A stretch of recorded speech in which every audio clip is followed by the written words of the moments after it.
সাম্প্রতিক বছরগুলোতে বাংলাদেশের ফ্রিল্যান্সিং একটি উল্লেখযোগ্য কর্মক্ষেত্র হিসেবে আবির্ভূত হয়েছে। তরুণ প্রজন্মের মধ্যে এর জনপ্রিয়তা বৃদ্ধি পাচ্ছে, যা দেশের অর্থনীতিতে নতুন সম্ভাবনা তৈরি করছে।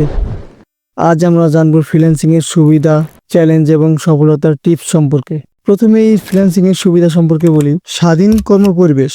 ফ্রিল্যান্সাররা নিজেদের সময় ও স্থান অনুযায়ী কাজ করতে পারেন, যা কর্মজীবনে স্বাধীনতা আনে। আয়ের সম্ভাবনা। যদি দক্ষতা ও পরিশ্রমের মাধ্যমে ফ্রিল্যান্সিং থেকে উল্লেখযোগ্য আয় করা সম্ভব। চ্যালেঞ্জ। নিয়মিত আয়ের অভাব, প্রাথমিক কাজের অভাব বা অনিয়মিত আয়ের সম্মুখীন হতে পারেন।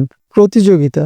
বৈশ্বিক প্ল্যাটফর্মে প্রতিযোগিতা বেশি হয়, নিজেকে প্রতিষ্ঠিত করার সময় সাপেক্ষ হতে পারে। সফলতার টিপস। দক্ষতা বৃদ্ধি। নতুন প্রযুক্তি ও টুল সম্পর্কে আপডেট থাকা এবং দক্ষতা উন্নয়ন করা জরুরি। নেটওয়ার্কিং। ক্লায়েন্ট ও অন্যান্য ফ্রিল্যান্সারদের সাথে সুসম্পর্ক স্থাপন করে কাজের সুযোগ বৃদ্ধি করা যায়। ফ্রিল্যান্সিং বাংলাদেশের তরুণদের জন্য নতুন দিগন্ত উন্মোচন করেছে। সঠিক প্রস্তুতি ও পরিশ্রমের মাধ্যমে এই ক্ষেত্রে সফলতা অর্জন করা সম্ভব। ফ্রিল্যান্সিংয়ে আগ্রহী হলে আজই শুরু করুন এবং নিজের স্বপ্ন পূরণের পথে এগিয়ে যান।